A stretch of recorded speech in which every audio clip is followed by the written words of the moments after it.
સહજાનંદ સ્વામી મહારાજની જય। સાધક સુધા પ્રસંગ 1। માત્ર 5 વર્ષની બાળ વયે કેવી નિડરતા અને કેવી સૂઝ। એક વખત અમદાવાદથી એક બાલ મંદિરના બાળકોની 2 સ્કૂલ બસ હરિધામ આવી હતી।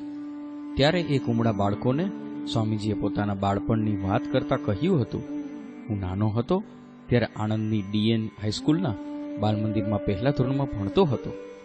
4-5 વર્ષની ઉંમર હશે। રોજ સવારના પહોરમાં એક માસ્તર એકડા શીખવાડવા માટે લખોટા ગણાવતા।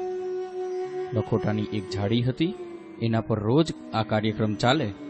2 મહિના સુધીમાં તો માંડ 1 થી 10 સુધી આ રીતે લખોટા ગણાવીને શીખવાડ્યું। મને વિચાર આવ્યો કે રોજ આ રીતે લખોટા જ ગણ્યા કરવાના હોય તો બીજું શીખશું ક્યારે।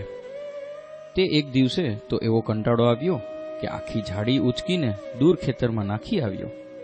બીજે દિવસે સવારે અમને એકડા ગણવા એ જ લખોટાની જાળી આપવાની હતી। સ્કૂલ માસ્તર કહે, જાળી લઈ આવો, પણ જાળી તો હતી જ નહીં, એટલે ક્યાંથી મળે। સાહેબ ખૂબ ગરમ થઈ ગયા। નેતરની એક સોટી લીધી ને એક જણને જોરથી આપી દીધી। મને થયું આ તો બધાને પડશે, માટે આપણે કહી દો। મેં ઊભા થઈને સાહેબને કહ્યું કે સાહેબ, તમે રોજ સવારના લખોટા જ ગણાવ કરો છો, તે બીજું કંઈ ભણાવવાનું કે નહીં।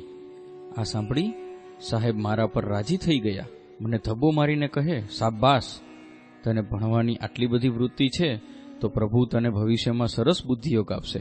આ પ્રસંગનો ઉલ્લેખ કરી સ્વામીજીએ બાળકોને સમજાવ્યું કે જો આપણા જીવનમાં ખરેખર ભણવાની વૃત્તિ હોય તો ભગવાન આપણને બુદ્ધિયોગ આપે જ ને વળી આપણા પર આપણા સાહેબ ખૂબ જ રાજી થાય।